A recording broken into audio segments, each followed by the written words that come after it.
কথা শোনা যাচ্ছে কিনা একটু বলবা। হ্যাঁ স্যার শোনা যাচ্ছে। শোনো, আমাদের আজকের টপিকটা হচ্ছে স্ট্রাইডর। এটা এত বেশি ইম্পর্টেন্ট, এটা তোমাদের ইএনটিতে লাগবে, মেডিসিন অর্থাৎ ওয়ার্ডে পেশেন্ট ম্যানেজমেন্টের ক্ষেত্রে এটা খুবই খুবই ইম্পর্টেন্ট। এই জন্য আমরা এটা নিয়ে একটু আলাপ করতে চাই। স্ট্রাইডর পরীক্ষা অনেক সময় জিজ্ঞেস করে হোয়াট ইজ স্ট্রাইডর অথবা ডিফাইন স্ট্রাইডর। স্ট্রাইড দেখো, আমি তো স্ক্রিন করে দেখতেছি না, এটার জন্য এটা কি মিনিমাইজ করার অপশন আছে নাকি? ঠিক আছে, দেখো stridor is a sound arises from compromised airway at the level of larynx and cervical trachea and is generated by turbulent flow. দেখো কয়েকটা কথা এখানে। এক নম্বর, এটা হচ্ছে একটা সাউন্ড। এটা কেন প্রডিউস হয়? Due to compromised airway. যদি কোনো কারণে এয়ারওয়ে কম্প্রোমাইজড হয়, এয়ারওয়ে ছোট হয়ে যায়, সাউন্ড হয়। কোথায় ছোট হইলে? লেরিংসে এবং সার্ভিক্যাল ট্রাকিয়াতে। তোমরা জানো যে ট্রাকিয়া তো নেকে কিছু আছে, আবার চেস্টে বাকিটা। সার্ভিক্যাল ট্রাকিয়া অর্থাৎ নেকে ট্রাকিয়ার যে অংশটা থাকে সেটা সার্ভিক্যাল ট্রাকিয়া। এবং কেন জেনারেট হয়? যেটা টার্বুলেন্ট ফ্লো। দেখো তো এই ডিফারেন্সটা বুঝতে পারছো কিনা? দেখো একটা ছবি দেখাই। আচ্ছা, এই ফ্লোটাকে বলা হচ্ছে লেমিনার ফ্লো, এটা টার্বুলেন্ট ফ্লো। বুঝছো? যখন অবস্ট্রাকশন হয় কোনো জায়গায় তখন এটা টার্বুলেন্ট ফ্লো হয়। টার্বুলেন্ট ফ্লো হয়, আর না হলে লেমিনার ফ্লো। এটা খুব ভালো ফ্লো হয়, লেমিনার ফ্লো। আর টার্বুলেন্ট ফ্লো হইলে ফ্লো হইতে সমস্যা হয়। টার্বুলেন্ট ফ্লো হইলে ওয়ালের যে রেজিস্ট্যান্স বেড়ে যায়, ফ্লো কমে যায়। আর টার্বুলেন্ট ফ্লো হয় কি, এই যে ওয়াল লেরিংসের ওয়ালটা একটু ভাইব্রেশন হয়। তোমরা জানো যে সাউন্ড প্রডিউস হইতে গেলে একটা ভাইব্রেশন লাগবে। এই জন্য লেরিংস এবং ট্রাকিয়ার যে ওয়াল, এই কম্প্রোমাইজের কারণে টার্বুলেন্ট ফ্লো হয়। টার্বুলেন্ট ফ্লোর কারণে এই ওয়ালগুলা একটু ভাইব্রেশন হয়। এই ভাইব্রেশনের কারণে একটা সাউন্ড প্রডিউস হয়। This is stridor. বুঝছো কিনা? দেখো, লেমিনার ফ্লো, টার্বুলেন্ট ফ্লো, এই দুটো জিনিস। তাহলে দেখো, এক নম্বর হচ্ছে এটা একটা সাউন্ড, এটা প্রডিউস হবে due to compromise airway at the level of larynx এবং ট্রাকিয়া, সার্ভাইকাল ট্রাকিয়া, কিন্তু লোয়ার ট্রাকিয়া না, cervical trachea, root of the neck পর্যন্ত। And generated by turbulent flow. Turbulent flow হলে কি হয়? টার্বুলেন্ট ফ্লো হলে ওই লেরিংস এবং সার্ভাইকাল ট্রাকিয়ার যে মিউকাস গুলো, এগুলো একটু ভাইব্রেশন হয়। ভাইব্রেশন হওয়ার জন্য একটা সাউন্ড প্রডিউস হয়। এটার নাম হচ্ছে স্ট্রাইডর। তাহলে এটার কয়টা ক্রাইটেরিয়া? তিনটা ক্রাইটেরিয়া। একটা হচ্ছে রিলেটিভলি হাই পিচ। আচ্ছা, এখন বলো তো হাই পিচ মানে কি, বলো তো লো পিচ মানে কি, পিচ মানে কি?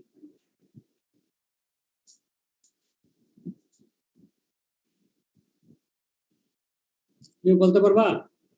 Sir frequency. তুমি কিভাবে বুঝবা এটা হাই পিচ না লো পিচ? তুমি একটা সাউন্ড শুনে কিভাবে বুঝবা লো পিচ না হাই পিচ?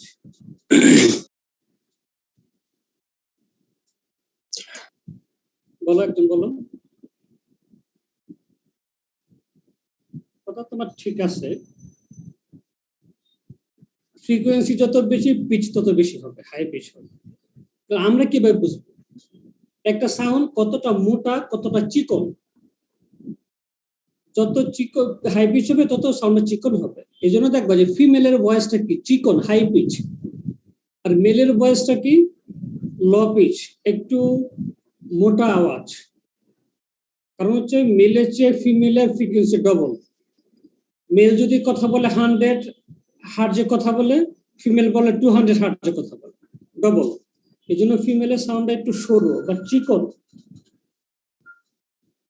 ফিমেলের সাউন্ড একটু চিকন, এটাকে বলে হাই পিচ। অর্থাৎ যত পিচ বেশি সাউন্ডটা তত চিকন হবে, আর পিচ যত কম সাউন্ডটা তত মোটা হবে। তাহলে এটা relatively high pitch, usually associated with hoarseness of voice, একটা ভয়েস চেঞ্জ থাকতে পারে সাথে। 3 নাম্বার, এটা does not change with change of position. Position change করলে স্ট্রাইডর চেঞ্জ হয়ে যাবে না। এটা তুমি সুপাইন পজিশনে শোয়াবা, প্রন পজিশনে করাবা, হ্যাঁ, সাইড করে শোয়াবা, তাহলে এটা পজিশন চেঞ্জের সাথে স্ট্রাইডরের কোনো চেঞ্জ হবে না। তাহলে দেখো, এই ডেফিনেশনটা বুঝলে তোমরা স্ট্রাইডর অনেক কিছু বুঝে যাবা। যে এক নম্বর হচ্ছে, এটা একটা সাউন্ড যেটা প্রডিউস হয় compromised airway at the level of larynx and cervical trachea, এবং এটা জেনারেটেড হয় টার্বুলেন্ট ফ্লোর কারণে। টার্বুলেন্ট ফ্লোর কারণে আমার মিউকুজাগুলো ভাইব্রেশন হয়, সেখান থেকে একটা সাউন্ড প্রডিউস হয়। স্ট্রাইডরের ক্রাইটেরিয়া 3টে, রিলেটিভলি হাই পিচ হবে, সাথে হোর্সেস অফ ভয়েস থাকতে পারে, কারণ লেরিংসে কিছু হইলেই ভয়েস চেঞ্জ হবে, এই জন্য হোর্সেস অফ ভয়েস থাকতে পারে। আর এটা পজিশন চেঞ্জের সাথে কোনো চেঞ্জ হয় না। এটা হলো আমার স্ট্রাইডরের মূল কথা। এখন দেখো, এইখানে কোনো শব্দটা বুঝতে পারো না এমন কিছু আসে কিনা জিজ্ঞেস করো।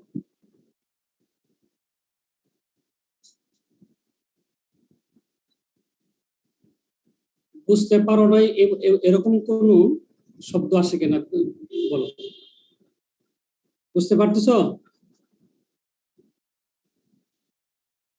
তোমরা একটু রেসপন্স করো। জি স্যার। বুঝছি। এখন তার সাথে আরো দুইটা ডেফিনেশন জানো।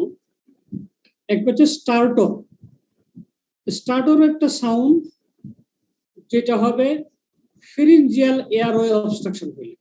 আমরা বললাম স্ট্রাইডর হচ্ছে ডিউ টু লেরিংস এবং সারাবেনাল ট্রাকিয়া।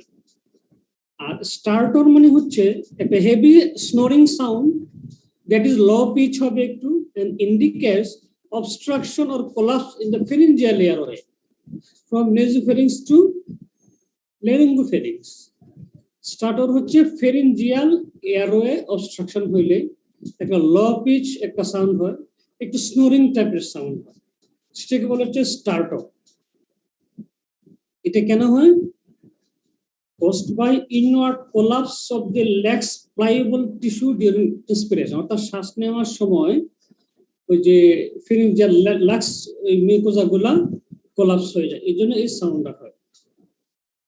তো এটা সুপাইন পজিশনে বেশি হয়। তুমি যদি প্রন করে দাও অথবা ল্যাটারাল পজিশনে করে দাও তাহলে সাউন্ডটা কমে যায়। সুপাইন পজিশনে সাউন্ড একটু বেশি হবে, আর প্রন পজিশনে উপর হয়ে শুইলে অথবা ল্যাটারাল বা লেফট ল্যাটারাল হয়ে শুইলে সাউন্ডটা কম হবে। আর হুইজ মানে হচ্ছে একটা হাই পিচ হুইসলিং সাউন্ড, যেটা ইন্টারথোরাসিক এয়ারওয়েতে হয়, অর্থাৎ ইন্টারথোরাসিক ট্রাকিয়া বিয়ন্ড, অর্থাৎ ওই যে ব্রঙ্কিয়াল অ্যাজমা, অর্থাৎ লাং ডিজিজে যেগুলো হয়, লোয়ার ট্রাকিয়াতে যেগুলো হয় এগুলোকে বলে আমরা হুইজ। ঠিক আছে না? লোয়ার ট্রাকিয়া অর্থাৎ ইন্টারথোরাসিক ট্রাকিয়া এবং নিচে যা আছে লাংসে যে সাউন্ডগুলো হয়, ব্রঙ্কিয়াল অ্যাজমা, সিওপিডি, এসব এগুলোকে বলে হুইজ। তাহলে এখন তোমরা আরো দুটো সাউন্ড বুঝতে পারলে। একটা হচ্ছে স্ট্রাটর। স্ট্রাটর মানে হচ্ছে একটা low pitch sound due to pharyngeal airway obstruction, এটা একটা স্নোরিং এর মতো সাউন্ড।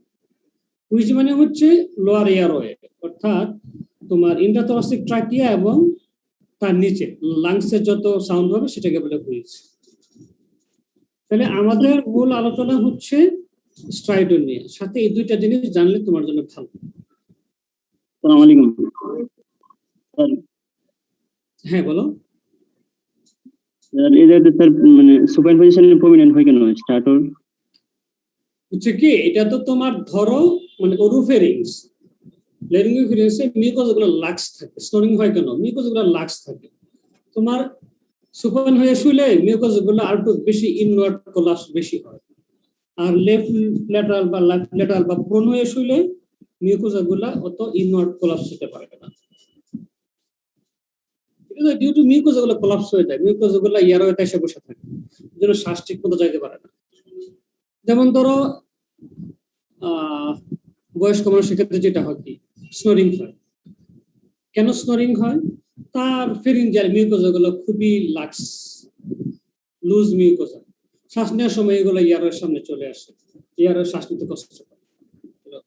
যেমন একটা বাচ্চা অ্যাডেনোটনসিলাইটিস, বিশাল একটা টনসিল, হ্যাঁ, এই টনসিল শ্বাস নেওয়ার সময় এটা তার এয়ারওয়ে মাঝখানে এসে পড়ে, তার একটা হেভি একটা স্টুডিং মতো সাউন্ড হয়, সেটাকে বলে স্টার্টর। এখন এটা তোমাদের না জানলেও চলবে, তারপরেও যদি কারো ইন্টারেস্টেড হয়, দেখো এটা কেন হয়। এয়ারওয়ে ডাইনামিক্সের দুইটা সূত্র ফলো করে, একটা হচ্ছে পয়েসেলিস ল, এটা হচ্ছে airway resistance is inversely proportional to fourth power of its radius. airway যে রেসিস্ট্যান্স হবে, দেখো এ আর হচ্ছে রেসিস্ট্যান্ট, এন হচ্ছে ভিসকোসিটি, এল হচ্ছে লেংথ অফ দ্য টিউব, আর হচ্ছে রেডিয়াস, আর পাই তো একটা কনস্ট্যান্ট। অর্থাৎ এন যত বাড়বে, অর্থাৎ ভিসকোসিটি যত বাড়বে তার রেসিস্ট্যান্স তত বাড়বে, কিন্তু এটা আবার একটা নির্দিষ্ট লেভেল পর্যন্ত। এটা আমরা দেখবা যে পরে আসছে একটা জিনিস, যে আমরা এখানে হিলিয়ক্স ইউজ করে। হিলিয়ক্স কেন? অক্সিজেন এবং হিলিয়ামের একটা কম্বিনেশন। বলা হয় যে হিলিয়ামটা একটু ভিসকোসিটি বেশি, এই জন্য হিলিয়ামটা লেমিনার ফ্লো করে, এই জন্য ভালো ফ্লোটা ভালো হয়, এই জন্য হিলিয়ক্স দেওয়া হয়। কিন্তু এটা একটা লেভেল পর্যন্ত, তো তার উপরে গেলে ভিসকোসিটি যত বাড়বে রেসিস্ট্যান্স তত বাড়বে, পাইপ যত লম্বা হবে রেসিস্ট্যান্স তত বাড়বে। আর ইনভার্সলি প্রপোর্শনাল, রেডিয়াস মানে ব্যাস, রেডিয়াস যত বড় হবে রেসিস্ট্যান্স তত কমবে। অর্থাৎ পাইপ যত চিকন হবে রেসিস্ট্যান্স তত বাড়বে, আর পাইপ যত মোটা হবে রেসিস্ট্যান্স তত কমবে, উল্টা। দেখো এই লাইনটা বুঝতে পারছো কিনা?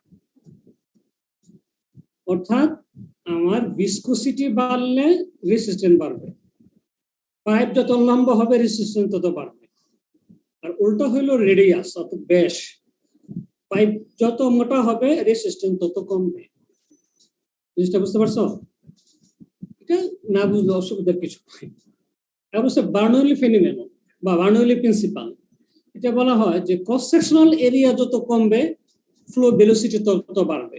যেমন ধরো তুমি খেতে পানি দিতেছো বা বাগানে পানি দিতেছো একটা মোটা পাইপ দিয়ে, তুমি একটু দূরে পানি দিতে চাও, তখন কি করো? পাইপের মাথাটা একটু চাপ দিয়ে ধরো, তাহলে কি হয়? পানিটা ফ্লো বাড়ে, অনেক দূর পর্যন্ত যায়। সেটাই বার্নৌলি ফেনোমেনন, যে ক্রস সেকশনাল এরিয়াটা কমে দিয়ে বা চাপ দিয়ে টিউবে ধরে টিউব পানিটা অনেক দূর পর্যন্ত যাবে। এখন এখানে আরেকটা ব্যাপার আছে বার্নৌলি ফেনোমেনন, সেটা বলে যে ফ্লো যখন বাড়বে তখন ওয়ালগুলা একটু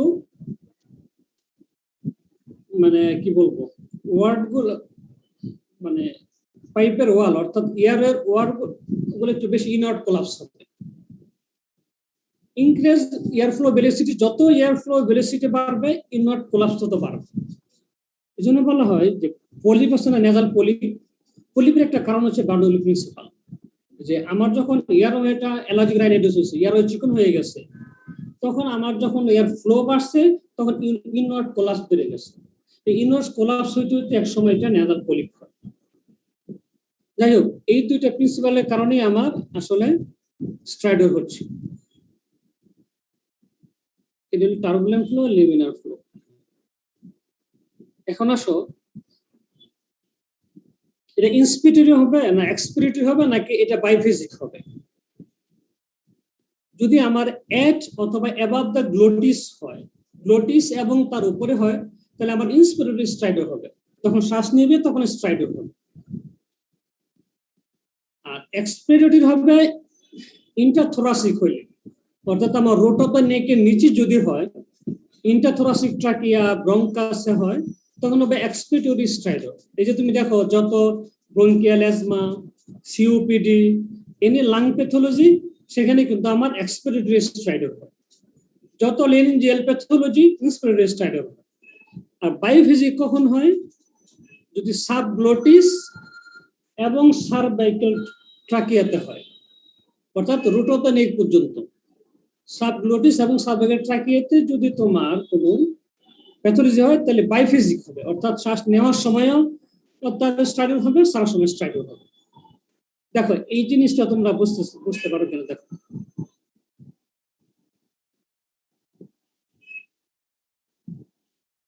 বুঝতে পারতেছ? Yes, sir.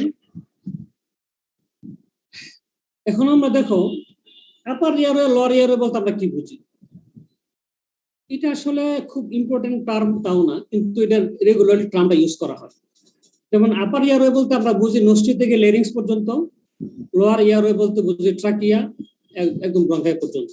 কিন্তু ইন কেস অফ স্ট্রাইডর আমরা আপার এয়ারওয়ে কতটুকু পর্যন্ত? আপ টু সার্ভাইকাল ট্রাকিয়া, অর্থাৎ রুট অফ দ্য নেক পর্যন্ত। রুট অফ দ্য নেক হলে আমার একরকম ক্রাইটেরিয়া হয়, রুট অফ দ্য নিচে গেলে আরেক রকম হয়। অনেক ডিজিজ আছে, ওয়ান এয়ারওয়ে ওয়ান ডিজিজ, এগুলা কিছু কথা আছে। যদিও এই ভাগটা খুব একটা ক্লিনিক্যালি খুব বেশি ইম্পর্টেন্স ক্যারি করে না, কিন্তু আমরা এইভাবে ভাগ করি এটাকে, নস্ট্রিল থেকে লেরিংস, ট্রাকিয়া থেকে ব্রঙ্কাস। কিন্তু ইন কেস অফ স্ট্রাইডর আমরা নস্ট্রিল থেকে ভাগ করব সার্ভাইকাল ট্রাকিয়া পর্যন্ত, কারণ সার্ভাইকাল ট্রাকিয়া পর্যন্ত আমরা এই পর্যন্ত আমরা একটু ক্রাইটেরিয়া আলাদা পাই। এখন দেখো এটা কেন হয়? এটা হচ্ছে আমার একটা নর্মাল রেসপিরেশন।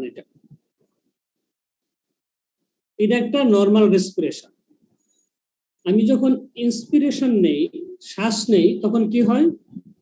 আপার এয়ারওয়েটা কোলাপস হয়, লোয়ার এয়ারওয়েটা খুলে যায়, অর্থাৎ আমার ইন্টারথোরাসিক নেগেটিভ প্রেসার হয়, আমার লোয়ার এয়ারওয়েটা এক্সপ্যান্ড করে যায়, কিন্তু আপার এয়ারওয়েটা আমার কোলাপস করে যায়। এটা নর্মালি হয়।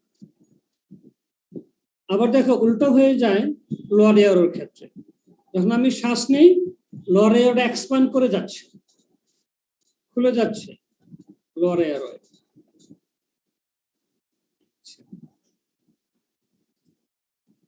এটা হচ্ছে নর্মাল এক্সপ্রেশন।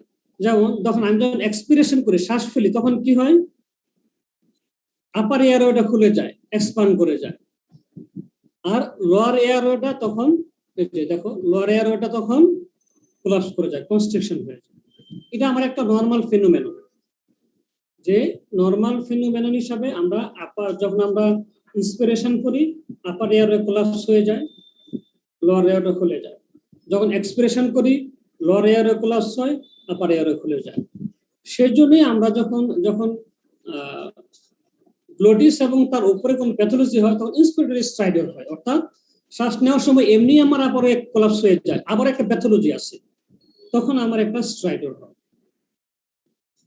আর লোয়ার এয়ারওয়েতে হয় উল্টাটা, যে লোয়ার এয়ারওয়েতে যখন আমরা শ্বাস ফেলি এমনি কোলাপস হয়ে যায়, আবার যদি প্যাথোলজি থাকে, সিওপিডি থাকে, ধরো তোমার থাকে সিওপিডি, অ্যাজমা অথবা একটা ব্রঙ্কিয়াল গ্রোথ থাকে, তখন এটা আরো বেড়ে যায়। আর বাইফেজিক কেন হয়? তোমরা জানো যে ট্রাকিয়া লেরিংস এর মধ্যে একমাত্র ফুল রিং হচ্ছে পিকুয়েট কার্টিলেজ, বাকিগুলা কোনোটা কিন্তু ফুল রিং না। এই ফুল রিং হওয়ার কারণে সাবগ্লোটিস এবং ট্রাকিয়াটা স্টেবল। এই চেঞ্জটা, এই যে এখন এই যে চেঞ্জটা আছে, এই চেঞ্জটা কিন্তু ওইটুকু জায়গার মধ্যে হয় না, অর্থাৎ সাবগ্লোটিস এবং ট্রাকিয়াতে এই চেঞ্জটা হয় না, অর্থাৎ ইন্সপিরেশনে সে কোলাপস করে না, এক্সপিরেশনও সে কোলাপস করে না। এই জায়গাটা স্টেবল। কেন স্টেবল? কারণ ওই একটা ফুল রিং আছে, আমার একটা পিকুয়েট কার্টিলেজটা ফুল রিং, এই ফুল রিংটা থাকার কারণে এই জায়গাটা আমার স্টেবল। ইন্সপিরেশন এক্সপ্রেশন কোনো জায়গায় এটা কোলাপস করে না, এই জন্য এখানে বাইফেজিক হয়। সাবগ্লোটিসে ট্রাকিয়া যদি কোনো প্যাথোলজি হয়, তাহলে শ্বাস নেওয়ার সময় আমার স্ট্রাইডর হবে, শ্বাস ফেলার সময় স্ট্রাইডর, বাইফেজিক হবে। দেখো তোমরা এত পর্যন্ত বুঝতে পারতেছো কিনা? এটা দেখো, এই যে তুমি ইন্সপিরেশন যখন নিচ্ছ, তখন এই জায়গায় কোলাপস হয়ে যায়, এই যে এক্সট্রা থোরাসিক বা নেকে নিচে খুলে যায়, এই যে এখানে কোলাপস হয়ে যাচ্ছে, নিচে খুলে যাচ্ছে। আর নিচে উল্টা এক্সপ্রেশনের সময় এখানে কোলাপস হয়ে যাচ্ছে, এখানে এক্সপ্যান্ড করে যাচ্ছে। এটা আমার একটা নর্মাল ফেনোমেনা, কিন্তু সাবগ্লোটিস এবং সাবভেগারটাকে এটা হয় না, সেই জন্য এখানে বাইফিজিক হয়। দেখো তোমরা এতটুকু বুঝতে পারছো কিনা দেখো।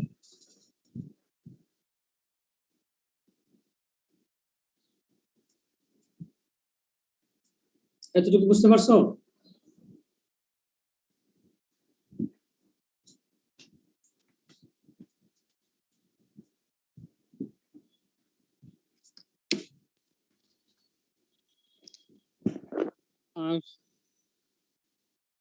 কথা শোনা যাচ্ছে বলো তো? জি স্যার। জি স্যার। এই যে বলো এতটুকুর মধ্যে বুঝো না এমন কোন লাইন আছে কিনা দেখো।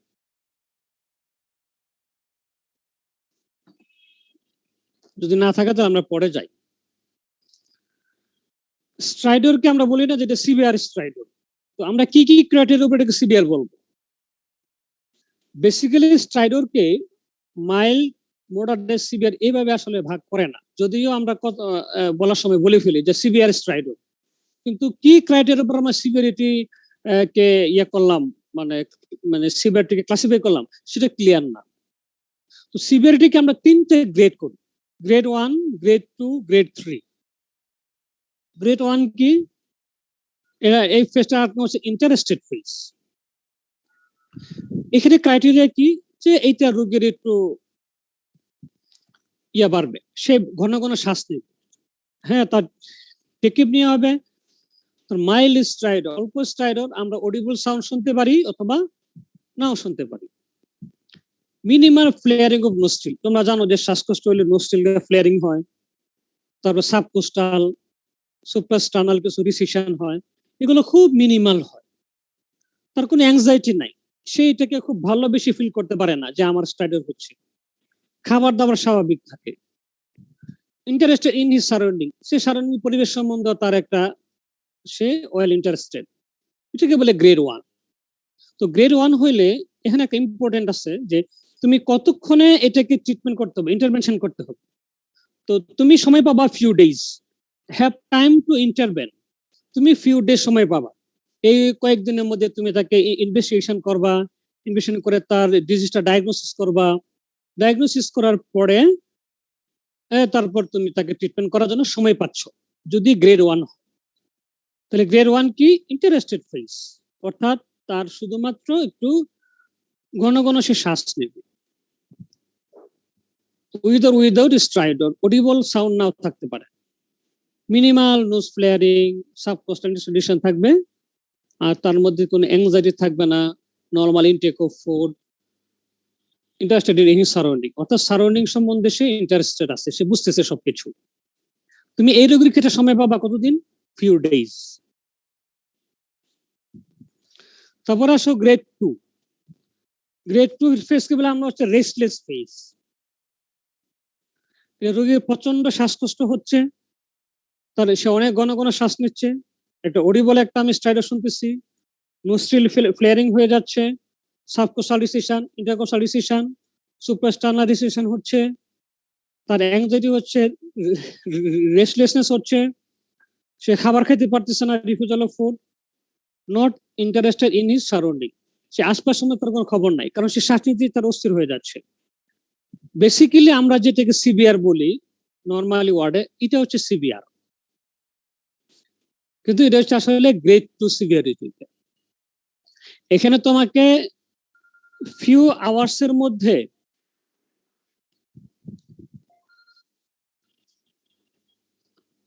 হ্যাঁ কৃষ্ণ, আমি তোমার একটু পরে ফোন দিচ্ছি, হ্যাঁ পরে ফোন দিচ্ছি, হ্যাঁ ওই যে ক্লাস 5 ক্লাস নিচ্ছে।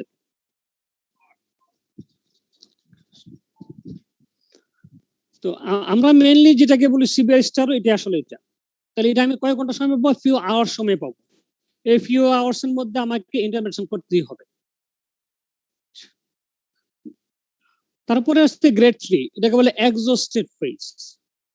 এটা একদম পেশেন্ট একদম মানে শেষের দিকে, stage of impending respiratory failure, decrease respiratory effort, সে আর শ্বাস নিতে পারতেছে না, স্ট্রাইডারও কমে যায়, চেস্ট রিট্রাকশন কমে যায়, শকের ফিচার চলে আসে, পেশেন্ট ড্রাউজি থাকে, অ্যাশেন গ্রে কালার বলে এটাকে, কোল্ড ক্লাম স্কিন। যদি তুমি ইমিডিয়েটলি ইন্টারভেনশন না করো তো পেশেন্ট রেসপিরেটরি অ্যারেস্টে চলে যাবে অথবা পেশেন্ট আনকনশাস হয়ে যাবে। এক্ষেত্রে তুমি সময় পাবা কতক্ষণ? Few minutes. তুমি যদি ফিউ মিনিটস এর মধ্যে কিছু একটা করতে না পারো, তুমি ট্রাকিওস্টমি করো, তুমি যাই করো, ফিউ মিনিটস এর মধ্যে করতে হবে, না তো তুমি রোগী বাঁচাইতে পারবা না। দেখো এটা বুঝতেছো কিনা, সিভিয়ারিটি বুঝতেছো কিনা, গ্রেড 1 গ্রেড 2 গ্রেড 3 বুঝতেছো কিনা? এটা তোমার সব জায়গায় লাগবে জিনিসটা।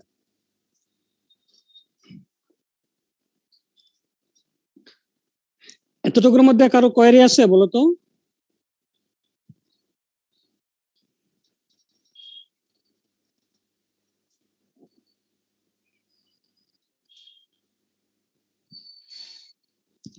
তোমরা বুঝতে পারতেছো?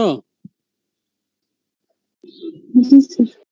আচ্ছা, এখন দেখো তাহলে স্ট্রাইডরের কজ কি, কারণ কি? আগেই বললাম এয়ারওয়ে অবস্ট্রাকশন, যে কোনো কারণ। যেমন বড়দের ক্ষেত্রে মেইনলি কারণ হচ্ছে তিনটা। যদি তার কোনো লেরিঞ্জিয়াল গ্রোথ থাকে, টিউমার থাকে। 2 নম্বর হচ্ছে অ্যাক্সিডেন্টাল ইনজুরি, মানে লেরিঞ্জিয়াল যদি ইনজুরি হয়, লেরিংসে যদি ইনজুরি ট্রমা হয়, তখন আমার এটা হয় বেশি, এয়ারওয়ে অবস্ট্রাকশন। ইউজুয়ালি বড়দের ক্ষেত্রে ইনফেকশনের কারণে স্ট্রাইডর হয় না, যেমন একিউট লেরিনজাইটিস, এপিগ্লোটাইটিস, এগুলোর ক্ষেত্রে ইউজুয়ালি বড়দের হয় না, এগুলো বাচ্চাদের হয়। তাহলে বড়দের ক্ষেত্রে আমার ইউজুয়ালি কজ কি? লেরিনজিয়াল গ্রোথ আর হচ্ছে ট্রমা। বাচ্চাদের ক্ষেত্রে আবার এটা ভেরি করে। যেমন বাচ্চাদের ক্ষেত্রে তোমার একটা জিনিস বুঝতে হবে যে একটা বাচ্চা নর্মালি সে জন্মের পরে after delivery first 2 to 3 months say obligatory nasal breather, মানে সে প্রথম 3 মাস অবশ্যই সে নাক দিয়ে শ্বাস নেবে, অব্লিগেটরি নেজাল ব্রিদার। এখন যদি তার কোনো কারণে নেজাল অবস্ট্রাকশন হয়, তার স্ট্রাইডর হবে, শ্বাসকষ্ট হবে। যদি বার্থের পরে কোনো নেজাল কোনো প্যাথোলজি থাকে, নেজাল অবস্ট্রাকশন থাকে, তাহলে তার স্ট্রাইডর হবে। যেমন বাইলেটারাল কোনাল অ্যাট্রেসিয়া, তার কোনাল অ্যাট্রেসিয়া আছে, তার কিন্তু স্ট্রাইডর হবে। কেন? সে ফার্স্ট 3 মান্থ হচ্ছে অব্লিগেটরি নেজাল ব্রিদার, অর্থাৎ প্রথম 3 মাস সে নাক দিয়ে শ্বাস নিবে, সে মুখ দিয়ে শ্বাস নিতে পারবে না। এটা কেন পারবো না, এটা আরো ব্যাখ্যা অনেক বেশি আছে। তোমরা জানো যে একটা ছোট বাচ্চা একসাথে সে খাইতে পারে, শ্বাসও নিতে পারে, আমি তুমি তো পারি না। কারণ কি? তার লেরিংসটা অনেক হাই আপ থাকে। লেরিংসটা হাই আপ থাকার কারণে আলাদা একটা এয়ারওয়ে হয়ে যায় আর ফুড প্যাসেজ দুটো আলাদা হয়ে যায়। এই একই কারণে সে জন্মের পরে সে মুখ দিয়ে শ্বাস নিতে পারে না, তাকে অবশ্যই নাক দিয়ে শ্বাস নিতে হবে। তাহলে প্রথম 3 মাস সে অব্লিগেটরি নেজাল ব্রিদার, নাক দিয়ে শ্বাস নিতে হবে। এখন যদি নেজাল অবস্ট্রাকশন থাকে কোন কারণে, যেমন ধরো কোয়ানাল অ্যাট্রেসিয়া, নেজাল স্টেনোসিস, তখন তার শ্বাসকষ্ট হবে। তাহলে দেখো আমরা বাচ্চাদের ক্ষেত্রে কিছু কজ এখানে তোমাদেরকে বললাম। যেমন ধরো কিছু আছে কনজেনিটাল, কনজেনিটাল আর অ্যাকোয়ার্ড। অ্যাকোয়ার্ডের মধ্যে ছোট বাচ্চা দরকার নাই, একটু বড় বাচ্চাদের, অ্যাকোয়ার্ড চিলড্রেনের দেখো। অ্যাকোয়ার্ডের মধ্যে মেইনলি হচ্ছে যদি কনজেনিটাল ক্ষেত্রে যদি নাকের সমস্যা, কোয়ানাল অ্যাট্রেসিয়া বা নাকে যে কোনো কিছু প্রবলেম হলেই তার শ্বাসকষ্ট হবে। আবার এদিকে তার ফেরিংসে, যেমন নাকের সমস্যা, অ্যালার্জিরাইনাইটিস, অ্যাডোনটোসিল হাইপারট্রফি, ফরেন বডি, এসব কারণে তার স্ট্রাইডর। আবার একটু বড় হলে কি হয় দেখো, যত আপার এয়ারওয়ে ইনফেকশন আছে সব জায়গায় বাচ্চাদের ক্ষেত্রে শ্বাসকষ্ট হবে। কেন? তার এয়ারওয়েটাই ছোট, 1/4, বড়দের 1/4 তার ট্রাকিয়া বাচ্চা। যেমন বাচ্চাদের ক্ষেত্রে এপিগ্লোটাইটিস হয়, ক্রুপ হয়, ব্রঙ্কাইটিস, লেঞ্জাল পেপুলোমেটিসিস, ফরেন বডি, হ্যাঁ, লেঙ্গোমেলেশিয়া, ভোকাল কর্ড পলসি, এইসব কারণে বাচ্চাদের ক্ষেত্রে স্ট্রাইডর হবে। এটা কিন্তু বড়দের ক্ষেত্রে কিন্তু ইনফেকশনের স্ট্রাইডর হচ্ছে না, তার এয়ারওয়েটা অনেক বড়। ইনফেকশনে তার ইয়ারও ছোট হলেও তার শ্বাসকষ্ট হচ্ছে না, স্ট্রাইডর হচ্ছে না, কিন্তু বাচ্চাদের কিন্তু স্ট্রাইডর হয়ে যাচ্ছে। তাহলে বাচ্চাদের ক্ষেত্রে আমরা কজ বলবো হচ্ছে মেইনলি কনজেনিটাল অ্যাকর্ড। অ্যাকর্ডের মধ্যে মেইনলি হচ্ছে ইনফেকশন। বড়দের ক্ষেত্রে কিন্তু ইনফেকশন না, বড়দের ক্ষেত্রে হচ্ছে গ্রোথ, আর বাচ্চাদের ক্ষেত্রে মেইনলি হচ্ছে ইনফেকশন আর হচ্ছে কনজেনিটাল। এটা তোমার মাথায় রাখবা। তোমাকে জিজ্ঞেস করলে আচ্ছা বলো তো স্টাডার কজ কি? তো বড়দের ক্ষেত্রে মেইনলি হচ্ছে স্যার লেরেঞ্জাল গ্রোথ আর হচ্ছে ইনজুরি, যদি লেরেঞ্জাল ইনজুরি হয়। আর বাচ্চাদের ক্ষেত্রে 1 নম্বর হচ্ছে কনজেনিটাল, 2 নম্বর হচ্ছে ইনফেকশন। আপার এর যে কোনো ইনফেকশনে তার স্টার্টার হতে পারে, তার এপিগ্লোটারিস হতে পারে, তার ক্রুপ যেটা লিঙ্গোটাইগর ব্রঙ্কাইটিস হতে পারে, ডিপথেরিয়া, যাই বলো, হ্যাঁ, লিকাল রেসপিরেটরি পেপুলোমেটোসিস, রেসপিরেটরি পেপুলোমা হইলে, অর্থাৎ আপার এয়ারওয়েতে কিছু হইলেই বাচ্চাদের স্টার্টার হবে। কারণ কি, তার তো এয়ারওয়েটা অনেক ছোট। এটা এতটুকু জানলেই হবে, খুব বেশি দরকার নাই।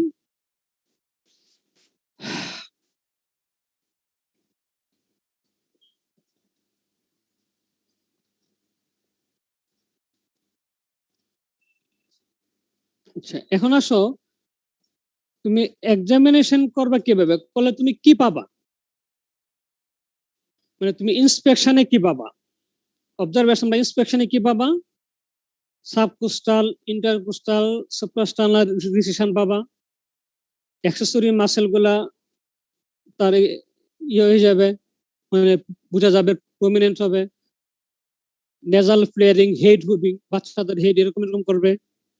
পোস্টার, পোস্টার একটা ব্যাপার আছে, বললাম যে স্ট্রাইডরের ক্ষেত্রে কিন্তু পোস্টার চেঞ্জ করলে স্ট্রাইডর চেঞ্জ হবে না, কিন্তু স্টার্টরে পোস্টার চেঞ্জ করলে চেঞ্জ হবে, হুইজে চেঞ্জ হবে। যেমন হুইজে বাচ্চা শুইতে পারবে না, বাচ্চা বসে থাকবে হুইজের ক্ষেত্রে।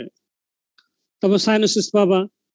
নিক এক্সামিনেশন করলে কি পাবা? বড়দের ক্ষেত্রে তুমি যদি লেরিঞ্জিয়াল প্যাথোলজি থাকে, নেক নোট মেটাস্টেসিস পাবা। হার্টে তুমি অবস্ট্রাকশন করলে হার্ট সাউন্ড পাবা, হুইজ পাবা। আর আমার ইনভিসিশন কি, গোল্ড স্ট্যান্ডার্ড হইলো আমার এন্ডোস্কোপি, অর্থাৎ ফাইবার অপটিক লেরিঙ্গোস্কোপি। এটাকে আমরা বলতে পারি লেরিঙ্গো ট্রাকিও ব্রঙ্কোস্কোপি। এটা হলো আমার গোল্ড স্ট্যান্ডার্ড। আমরা যেটাকে সংক্ষেপে বলি ফাইবার অপটিক লেরিঙ্গোস্কোপি, এফওএল। এফওএল হলো তোমার গোল্ড স্ট্যান্ডার্ড। তাহলে আর কি, দেখো প্যারামিটার গুলো তুমি এইভাবে ভাগ করতে পারো। স্যার, স্যার হোভিংটা কি স্যার? হোভিং, এই যে বাচ্চা শ্বাস নেওয়ার সময় মাথা এরকম এরকম করে আর কি, ইয়ান নাড়ায়, মাথা নাড়ায়। তারপরে দেখো এই প্যারামিটার গুলোকে যদি আমরা 3টা ভাগে ভাগ করি, যে ইফোর্ট অফ ব্রিথিং, ব্রিথিং এর জন্য কি হচ্ছে, তার রেসপিরেটরি রেট বাড়তেছে, যে সুপ্রাস্টার্নাল ইয়ে হচ্ছে রিসিশন, রোস্টিং ফ্লেয়ারিং হচ্ছে, স্ট্রাইডর বা হুইজ বা সাউন্ড গুলো হচ্ছে। এফিকেসি অফ ব্রিথিং কিভাবে বুঝবা? তার চেস্ট কতটা এক্সপানশন হচ্ছে এটার উপরে অস্কালেশন করে, বা তার অক্সিজেন স্যাচুরেশন দেখে, 5 অক্সিমিটার দিয়ে অক্সিজেন স্যাচুরেশন দেখে তুমি বুঝতে পারবা যে তার ব্রিথিং এফিকেসিটা কত। আর effect of respiratory failure on other system, other সিস্টেমের উপর কি ইফেক্ট করতেছে, তার হার্ট রেট কি, তার স্কিন কালার কি, মেন্টাল স্ট্যাটাস কি, এগুলো হচ্ছে তোমার তার রেসপিরেটরি ফেলিওর দিকে যাচ্ছে কিনা, এগুলো দেখে বুঝতে পারবা। তাহলে ব্রিথিং এর এফিকেসি বুঝবে, ব্রিথিং এর এফোর্ট গুলো বুঝবা এগুলো দিয়া, এফিকেসি বুঝবা এগুলো দিয়া, আর ফেলিওর, ইমিনেন্ট ফেলিওর বুঝবা এগুলো দিয়া।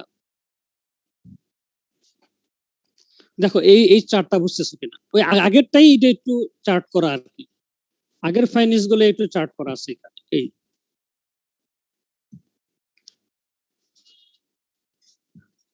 তারপরে আসো, এই যে যেমন ধরো কিছু প্যাথোলজি, এটা হচ্ছে লেরিঞ্জিয়াল ওয়েব, এরকম ওয়েব থাকলে স্ট্রাইডর হয়। এটা একটা লেরিঞ্জিয়াল ওয়েব, স্ট্রাইডর হবে। এইগুলো লেরিঞ্জিয়াল ওয়েব। এটা হচ্ছে ইনজুরির কারণে লেরিঞ্জিয়াল যে ট্রমা হয়, তো লেরিঞ্জিয়াল স্টেনোসিস হয়ে যায়। এইগুলা গ্রেড 1, গ্রেড 2, গ্রেড 3 স্টেনোসিস, এগুলো লেরিঞ্জিয়াল স্টেনোসিস। হ্যাঁ, এখন আসো, তুমি আর কি কি ইনভেস্টিগেশন করতে পারো? একটা নেকের এক্সরে করতে পারো, একটা সফট টিস্যু নেক, একটা চেস্ট করতে পারো, সিটি এমআরআই করতে পারো বোঝার জন্য। যে এই লেন্স কোথায় প্যাথোলজি, তাহলে প্রথমে একটা এক্স রে নিয়োগ করবে, এক্স রে নিয়ে তোমাকে অনেক ক্লু দিবে যে লেন্সের কোথায় প্যাথোলজি। এক্স রে টেস্ট করলে বুঝতে পারবা সিওপিডি লেন্স মানে গ্রোথ আছে কিনা। তারপরে সিটি এমআরআই, আর তুমি হার্টের প্যাথোলজি থাকলে ইকোকার্ডিওগ্রাফি করবা, এয়ারওয়ে ফ্লোরোস্কোপি করবা। কিন্তু আমাদের গোল্ড স্ট্যান্ডার্ড কি বলছিলাম? এন্ডোস্কোপি, অর্থাৎ এটাকে যেটা আমরা বলি ফাইবার অপটিক লেরিঙ্গোস্কোপি, এটা হচ্ছে গোল্ড স্ট্যান্ডার্ড। এখন তুমি কিভাবে এটাকে ম্যানেজ করবা? প্রথম আসলে মেডিকেল ম্যানেজমেন্ট কিভাবে করবা? তুমি আসলে তাকে অক্সিজেন দিবা। এখন যদি অ্যাভেলেবল থাকে হিলিওক্স দিবা। হিলিওক্স কি বলছিলাম যে 80% অক্সিজেন, মানে 80% হিলিওক্স, 20% অক্সিজেন, অথবা 70-30, 30% অক্সিজেন আর 70% হিলিয়াম। এটা কি বলছিলাম যে এটা হচ্ছে ভিসকোসিটি বাড়ায়। ভিসকোসিটি বাড়ালে লেমিনার ফ্লোটা বাড়ে, তাহলে আমার টার্বুলেন্ট ফ্লো কম হয়, স্ট্রাইডরটা কম হয়, হিলিওক্স। কিন্তু আমরা ওখানে বলছিলাম যে ভিসকোসিটি বাড়লে কিন্তু রেজিস্ট্যান্স বাড়ে, কিন্তু একটা লেভেল পর্যন্ত ভিসকোসিটি বাড়লে ফ্লো বাড়ে, এই জন্য হিলিওক্স দেওয়া হয়। একটা হচ্ছে স্টেরয়েড। যদি তোমার বাচ্চা ইনফেকশনের কারণে স্ট্রাইডর হয়, এপিগ্লোটারিস, ব্রঙ্কাইটিস, তখন স্টেরয়েড দিলে তার কমে যাবে, ইনফ্লামেশনটা কমে যাবে, এয়ারওয়েটা একটু এক্সপ্যান্ড করবে, এয়ারওয়েটা একটু বড় হবে।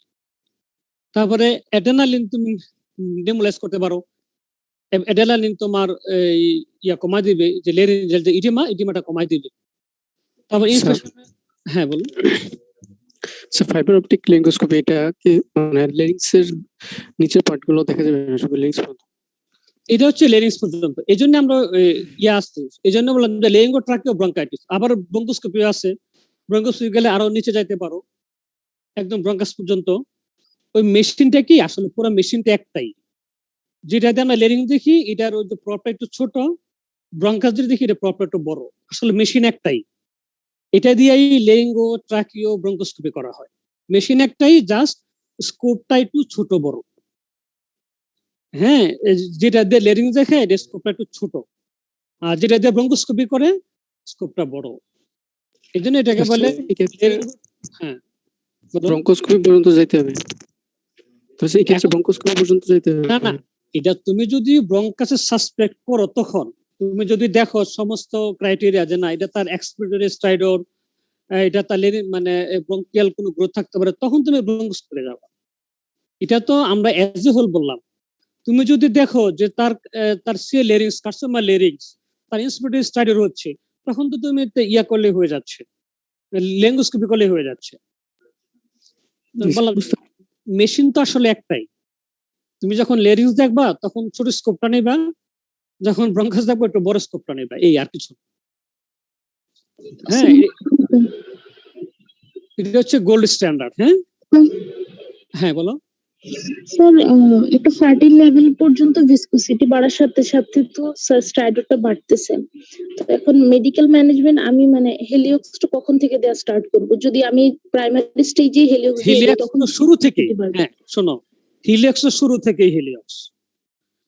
থেকে দিলে আমার ভিসকোসিটি একটু বাড়বে। আসলে ওইখানে যে সূত্রটা 45 ল, আসলে এটা সবকিছুর জন্য, এয়ারের জন্য, ফ্লুইডের জন্য।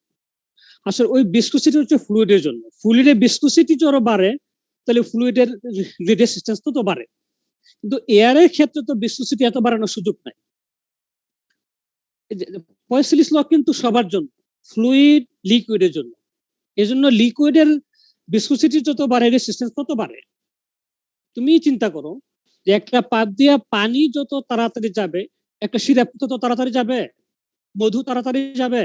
মধু তো ভিসকোসিটি অনেক বেশি, মধু যাইতে অনেক সময় লাগবে, কিন্তু পানি তাড়াতাড়ি চলে যায়, কেন? পানি ভিসকোসিটি কম। ওইটা হলো ফ্লুইডের জন্য। আর এয়ারের জন্য যেটা হচ্ছে যে এয়ারের ক্ষেত্রে তো এমনি ভিসকোসিটি খুবই কম। এই জন্য আমরা যদি হিলিয়াম দিয়ে ভিসকোসিটি বাড়াই দেই তাহলে টার্বুলেন্ট ফ্লো কম হয়, লিমিনার ফ্লো বাড়ে, আমার এয়ার ফ্লোটা বাড়ে। বুঝতে পারছো? মানে স্যার তাহলে রেজিস্ট্যান্স অতটা বাড়তেছে না, কিন্তু আমার ফ্লোটা বেড়ে যাচ্ছে। ফ্লোটা বেড়ে যাচ্ছে। জি, থ্যাংক ইউ। এখানে রেজিস্ট্যান্স মেইনলি বাড়ে ডিউ টু ফ্লুইড।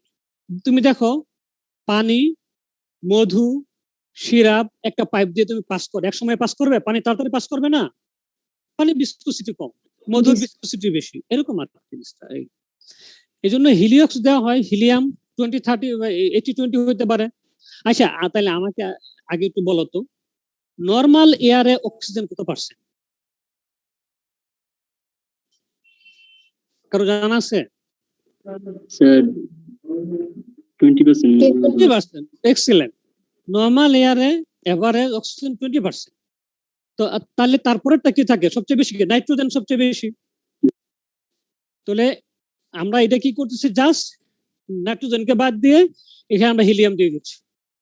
অক্সিজেন 20% থাকতেছে, নাইট্রোজেন বাদ যাচ্ছে, হিলিয়াম চলে আসছে। এর জন্য ভিসকসিটি বাড়ে, লেমিনার ফ্লো বাড়ে, আমার অক্সিজেন ফ্লো বাড়ে। স্টেরয়েড দিচ্ছি, অ্যাড্রেনালিন দিচ্ছি, পরে আর তোমাদের আর পরে ক্লিয়ার হবে আরো বেশি, দেখো। আচ্ছা, তারপরে অক্সিজেন কি কি ভাবে দেই, এটা তোমাদের জন্য আমি উঠাইছি এই জন্যই যে আমাদের অনেকেরই যারা ওয়ার্ডে কাজ করে তাদেরও ধারণা নাই যে ক্যানুলা দিয়ে দিলে কি হয় বা ফেস মাস্ক দিয়ে দিলে কি হয়। এগুলা আমার মনে হয় তোমাদের একটু ভালো করে খেয়াল করো, এগুলো ওয়ার্ডে তোমাদের খুব লাগবে। এগুলা প্রত্যেকটা ওয়ার্ডে ইন্টারনি শুরু থেকেই তোমার এটা লাগবে, কিন্তু এর সম্বন্ধে আমাদের ধারণা খুবই কম। আচ্ছা দেখো, প্রথমে আমি কিভাবে অক্সিজেন দিতে পারি। প্রথমে আমি পারি একটা নেজাল ক্যানুলা দিয়ে অক্সিজেন দিতে পারি। হ্যাঁ, নেজাল ক্যানুলা দিয়ে অক্সিজেন আমি কতটুকু দিতে পারি, ফ্লো রেট কত, আমি সর্বোচ্চ দিতে পারি 24-30% অক্সিজেন আমি দিতে পারি। কেন বলো তো এই জিনিসটা? এটা তো ওপেন সিস্টেম, এটা তো ক্লোজ না যে শুধু আমার অক্সিজেনে যাবে। আমার নাক তো খোলা, আমি বাইরের বাতাসও যাচ্ছে, এই অক্সিজেনও যাচ্ছে, এটা তো ওপেন, ঠিক না? তোমরা কখনো উটিতে গেছো, অপারেশন থিয়েটারে গেছো? জি স্যার। তাহলে অপারেশন থিয়েটারে গেলে দেখবা যে আমরা তাকে একটা এন্ডোট্রাকিয়াল টিউব দিয়ে অক্সিজেন দিচ্ছি। এটা কিন্তু ওপেন সিস্টেম, ক্লোজ সিস্টেম, বাইরের বাতাস এখানে ঢোকার কোনো সুযোগ নাই। আমি এন্ডোট্রাকিয়াল টিউব দিচ্ছি, অক্সিজেনের সিলিন্ডার সাথে আমি সংযোগ করে দিচ্ছি, তাহলে আমার ডাইরেক্ট পিওর অক্সিজেন যাচ্ছে। ওপেন সিস্টেম, এর ক্লোজ সিস্টেম, বাইরে বাতাস ঢোকার কোনো সিস্টেম নাই। আর এখানে হচ্ছে কি, আমার নেজাল ক্যানুলার দিয়ে অক্সিজেনও যাচ্ছে, বাইরে বাতাসও যাচ্ছে, ঠিক না? এই জন্য আমার ডেলিভার কত হয়, আমার হাইয়েস্ট 24-30% অক্সিজেন যায়। নর্মাল এয়ারে আসছে আমার 20% অক্সিজেন, এক্সট্রা আমার 4 থেকে 10% অক্সিজেন বেশি যাচ্ছে আমার নেজাল ক্যানুলা দিয়ে।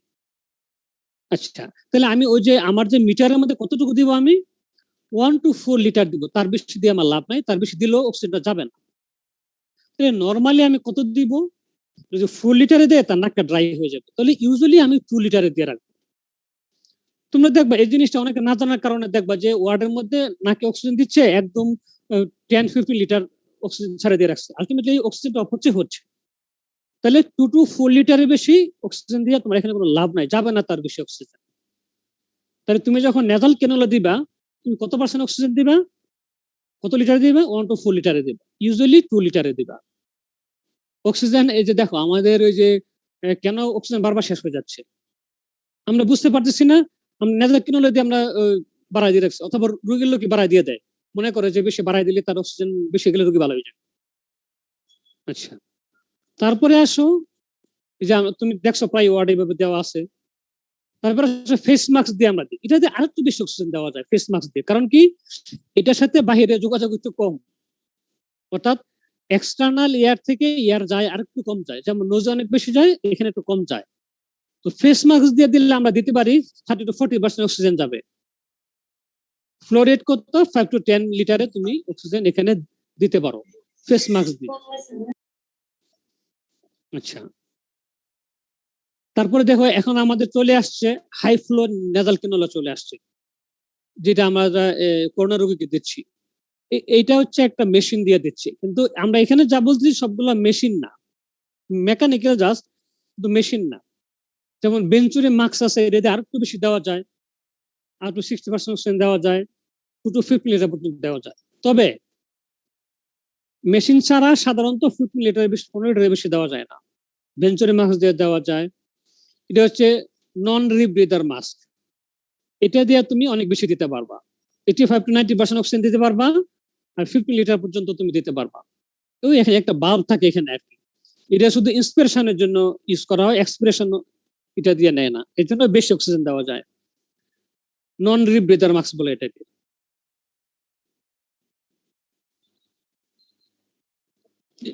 এখানে একটা কথা দেওয়া আছে, কতটা অক্সিজেন সেফ। তুমি 100% অক্সিজেন দাও, 12 ঘন্টা পর্যন্ত সেফ। 80% দিলে 24 আওয়ার্স পর্যন্ত সেফ। 60% দিলে 34 আওয়ার্স বেশি দেওয়া যাবে না, দিলে সেফ না। আর আমার গোল কি থাকবে, আমি লোয়েস্ট অক্সিজেন দিয়া আমার এডুকেট টিস্যু মেইনটেনেন্স করা হলো আমার গোল। অক্সিজেন বেশি দেওয়া আমার গোল না, আমার গোল হলো সবচেয়ে লোয়েস্ট অক্সিজেন দিয়ে আমি যাতে স্যাচুরেশন মেইনটেইন করতে পারি। দেখো এতটুকু বুঝতে পারছো কিনা? ফেস মাস্ক স্যার হাইস্ট কত লিটার পর্যন্ত দেওয়া যায়? হাইয়েস্ট আমার মেশিনারি ছাড়া হাইয়েস্ট 15 লিটার পারি, 15 লিটার, তার বেশি পারবো না। এই জন্যই চলে আসছে এখন হাই ফ্লো নেজাল ক্যানুলা। এই হাই ফ্লো নেজাল ক্যানুলা দিয়ে আমি 15 বেশি দিতে পারি। এই জন্য এটা আলাদা মেশিন লাগে, আমাদের এখানে আছে, ওসমানিতে আছে হাই ফ্লো নেজাল ক্যানুলা। হ্যাঁ, এটাতে আমরা 15 লিটার বেশি দিতে পারি। তাহলে আমরা আগে কি ইউজ করতাম? আমরা কিন্তু এখনো ওয়ার্ডে আমাদের এই দুটোই ইউজ হয়, এই যে এটাই নেজাল ক্যানুলা ইউজ হয় আর ফেস মাস্ক ইউজ হয় আমাদের। এই যে ভেঞ্চুরি মাস্ক এটা আমাদের কম ইউজ হয়, এগুলো মেইনলি আইসিইউতে ইউজ হয়। এই যে রিব্রিদার মাস্ক এগুলো কম ইউজ হয়। এগুলো তো 15 লিটার পর্যন্ত দেওয়া যায়, 15 লিটার পর্যন্ত অক্সিজেন দেওয়া যায়। আর এখন আমাদের হাইফ্লো নেজাল ক্যানুলাতে আমরা 15 বেশি দিতে পারি। এখন আসো, এটা তোমার জানতে হবে যে আমাদের কিছু অল্টারনেট কিছু এয়ারওয়ে আছে। হ্যাঁ, কিভাবে আমরা শ্বাসকষ্ট হচ্ছে, যেমন ওরাল এয়ারওয়ে, এটা দেখবা তোমরা উঠতে গেলে দেখবা এগুলা। হ্যাঁ, উঠতে সব অপারেশন থিয়েটার এগুলো থাকে, সব জায়গায় আছে। এটা কেন? এটাকে বলে গিডেল এয়ারওয়ে। এটা কি? তোমার যদি অবস্ট্রাকশন ওরোফেরিংসে হয়, ওরাল ক্যাভিটিতে হয়, নেজোফেরিংসে হয়, তখন তুমি এটা আমরা এর সংক্ষেপে আমরা বলি এয়ারওয়ে টিউব বলি এটাকে। দেখো সব জায়গায় আছে এয়ারওয়ে, মানে উঠি মানে এটা থাকবেই। তাহলে কি, আমার যদি oral cavity, oropharynx, nasopharynx obstruction হয়, তাহলে আমি এই টিউবটা দিয়ে আমি তাকে অক্সিজেন দেব। তাহলে এই টিউবটা আমার ওরাল ক্যাভিটি, ওরোফেরিংসকে বাইপাস করতেছে, নেজোফেরিংসকে আমার বাইপাস করতেছে। দেখবা যে উটিতে এটা সবসময় এটা থাকে, যে আমরা সংক্ষেপে বলি এয়ারওয়ে টিউব বলি। যেটা হচ্ছে গিডেল এয়ারওয়ে। এটা হচ্ছে নেজোফেরিঞ্জিয়াল এয়ারওয়ে, অর্থাৎ আমার সমস্যা হচ্ছে ওরাল ক্যাভিটিতে, বিশাল একটি আমার ওরাল ক্যাভিটিতে, বা আমার কার্সিনোমা টাং, বিশাল টাং, আমি এদিকে কোনো এয়ারওয়ে নাই, তখন আমি নেজোফেরিংস দিয়ে আমি তাকে বাতাস দিই। এটা হলো নেজোফেরিঞ্জিয়াল টিউব। এগুলা আমার টাং এত বড় গ্রোথ, সে শ্বাস নিতে পারতেছে না, তখন আমি নেজোফেরিং দিয়ে তাকে, এই টিউব দিয়ে তাকে অক্সিজেন দিব, বাতাস দিব। এটা হচ্ছে ট্রান্সট্রাকিয়াল ক্যানুলা। ধরো আমার প্রচন্ড স্ট্রাইডর, হাতে কিছু নাই, জাস্ট আমি ক্যানুলা দিয়া, হ্যাঁ, ক্রিকোট্রাকিয়াল যে জাংশন, হ্যাঁ, ক্রিকোথাইরয়েড যে জাংশন, এই দিক দিয়ে আমি একটা ক্যানুলা ঢুকাই দিয়ে, এটা দিয়ে আমি তাকে অক্সিজেন দিব। ঠিক আছে না? আরেকটা হচ্ছে মিনি ট্রাকিস্টোমি। হ্যাঁ, এটাকে আরেক নাম হলো ক্রিকোথাইরয়েডোটমি, অর্থাৎ ক্রিকোয়ের থাইরয়েড কাটিজের মাঝখানে যে স্পেসটা, এটা দিয়ে একটা ছোট টিউব ঢুকাই দেওয়া জরুরি প্রয়োজনে। প্রচন্ড স্ট্রাইডর, হাতে কিছু নাই, মিনি ট্রাকিস্টোমি দিয়ে তুমি একটা ছোট ইনসিশন দিয়ে এটাকে ক্রিকোট্রাকিয়াল, মানে ক্রিকোথাইরয়েড যে মেমব্রেন, এদিক দিয়ে তুমি টিউবটা দিয়ে দিবা। এটার নাম হলো মিনি ট্রাকিস্টোমি অথবা ক্রিকোথাইরয়েডোটমি। আচ্ছা, তারপরে হচ্ছে তোমার মানে আরেকটা যে গোল্ড স্টান, এটা হচ্ছে, এটাকে বলি আমরা ট্রাকিওস্টোমি। এটাই আমাদের মেন আসলে। ট্রাকিওস্টোমি আমরা তোমাদের পরে আরেকটা লেকচারে বলবো, ট্রাকিওস্টোমি একটা লেকচার থাকবে তোমাদের ট্রাকিওস্টোমি। তাহলে এগুলো হচ্ছে আমাদের বিকল্প অল্টারনেট এয়ারওয়ে। তাহলে আমরা প্রথমে আসলে মেডিকেল ম্যানেজমেন্ট দিব, তারপরে মেডিকেল ম্যানেজমেন্ট আমাদের হচ্ছে না, এই অক্সিজেন, হিলিওক্স, স্টেরয়েড, নেবুলাইজেশন, অ্যান্টিবায়োটিক দিব না, হইলে তখন আমি অল্টারনেট এয়ারওয়েতে যাব। আমার তো ডায়াগনোসিস পরে, আমাকে আগে রুগী বাঁচাইতে হবে, তার স্ট্রাইডর, আমাকে তো স্ট্রাইডর কমাইতে হবে, তার রেসপিরেটরি ফেলিওরকে প্রিভেন্ট করতে হবে। আমার অল্টারনেট এয়ারওয়ে করে তারপর আমি চিন্তা করবো ডায়াগনোসিস, যে আমি এয়ারওয়ে টিউব দিব, আমি নেজোফেরিঞ্জিয়াল এয়ারওয়ে দিব, আমি একটা এন্ডোট্রাকিয়াল ইন্টিউবেশন করে রাখবো। দেখো এয়ারওয়ে গুলো কি কি। এক নম্বর হলো দেখলাম ওরাল এয়ারওয়েটা দেখলাম, গ্রিডাল এয়ারওয়ে, নোজোফেঞ্জাল এয়ারওয়ে, আর এন্ডোট্রাকিয়াল ইন্টিবিউশন। তোমরা যদি অপারেশন থিয়েটারে গিয়ে থাকো, তো অজ্ঞান করার পর যেই টিউবটা ঢুকায় যে অক্সিজেন দেয়, এটার নাম হলো এন্ডোট্রাকিয়াল টিউব। ওই টিউবটা ট্রাকিয়াতে যায়, ওই টিউব দিয়ে আমরা বাতাস দিচ্ছি, এন্ডোট্রাকিয়াল টিউব। এখন এটা দেখবা, এটা আইসিইউতে করে, রোগী শ্বাস নিতে পারতেছে না, এন্ডোট্রাকিয়াল টিউব দিয়ে তুমি তাকে আর্টিফিশিয়াল ভেন্টিলেশন দিচ্ছ, এন্ডোট্রাকিয়াল টিউব, ঠিক আছে না? তারপরে ট্রান্সট্রাকিয়াল ক্যানুলেশন, তারপরে মিনি ট্রাকিওস্টোমি বা টিউটোথাইরোটমি, আর হচ্ছে ট্রাকিওস্টোমি, যেটা আমরা সবচেয়ে বেশি করি, ট্রাকিওস্টোমি হলো অল্টারনেট এয়ারওয়ে। এখন তোমরা দেখো স্ট্রাইডর এই পর্যন্ত তোমরা বুঝতে পারতেছো কিনা, বা আর কোনো সমস্যা আছে কিনা বলো।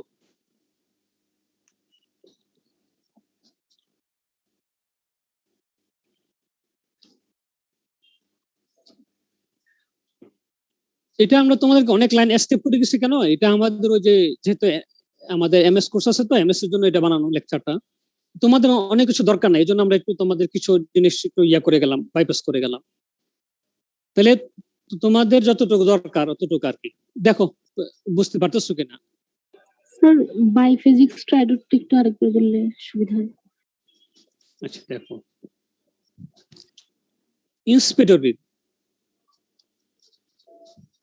এই তোমার ছবিটা বলছিলাম যে এটা হচ্ছে একটা নর্মাল রেসপিরেশন। এটা নর্মালি কি হয়, যখন আমরা ইন্সপিরেশনে শ্বাস নেই, তখন আমার এই লাংসটা ইন্টারথোরাসিক নেক দিয়ে প্রেসার হয়ে যায়, লাংসটা এক্সপ্যান্ড করে যায়, কিন্তু আপার এয়ারওয়েটা কোলাপস করে যায়।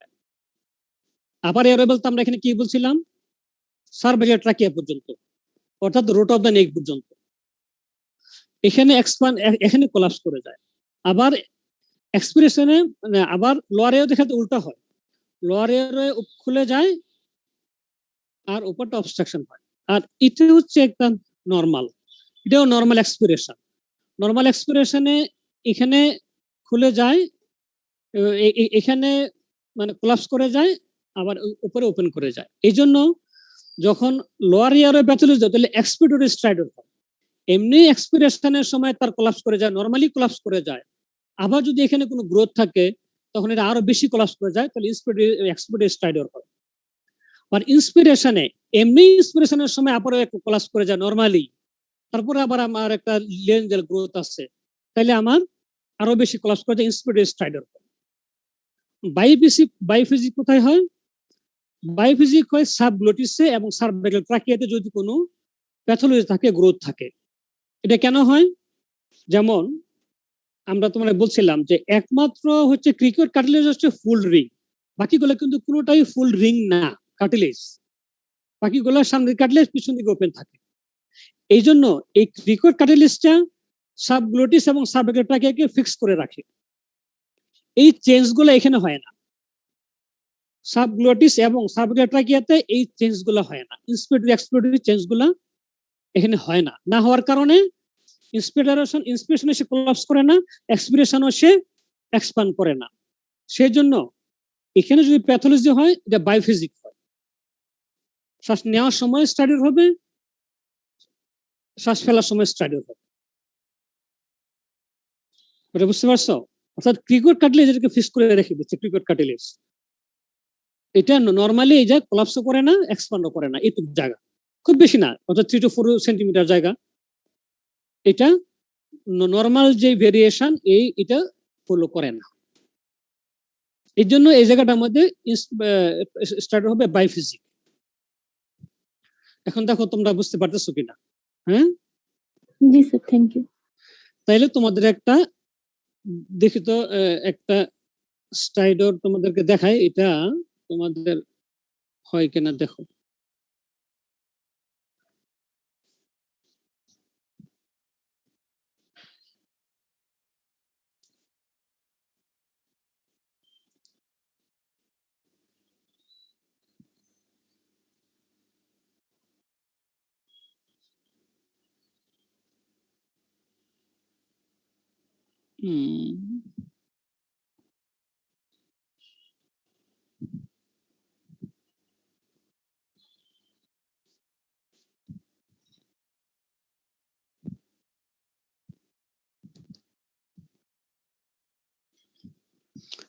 আচ্ছা, এন্ড কম্পিউটারে যাওয়ার কোনো অপশন নাই আমার, মাই কম্পিউটারে যাওয়ার? আমার একটা স্টার্টার একটা ভিডিও ছিল কম্পিউটার।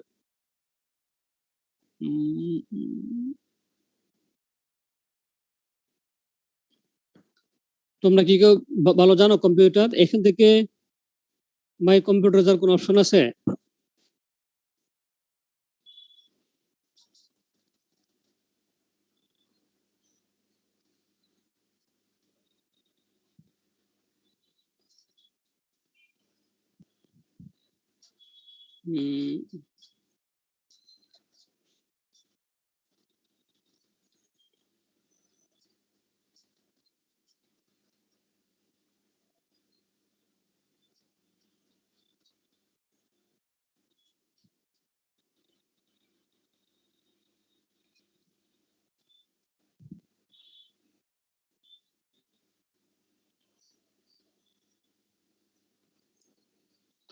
আচ্ছা, এখান থেকে বলো তো, এখান থেকে কেউ জানো কম্পিউটার ভিডিওতে যাওয়ার কোনো অপশন আছে?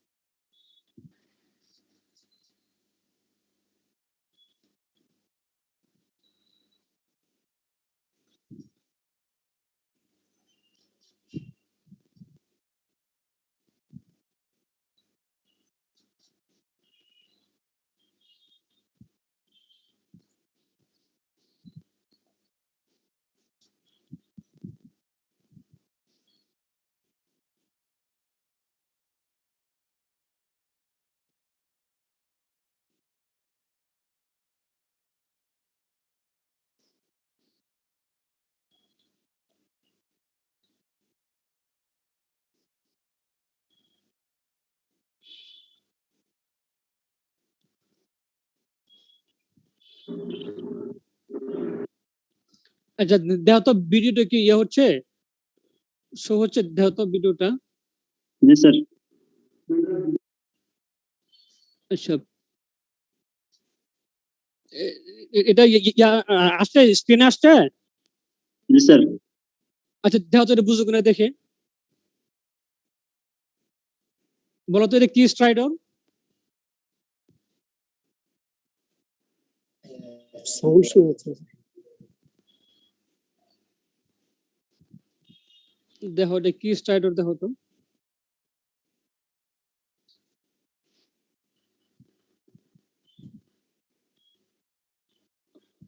ভিডিওটা কি বোঝা যাচ্ছে? ভিডিওটা দেখো তো আরেকবার।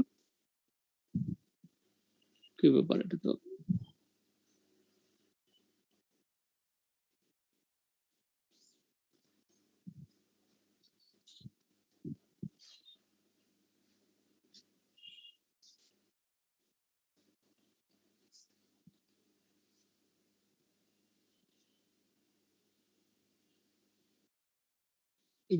ভিডিওকে প্লে হচ্ছে?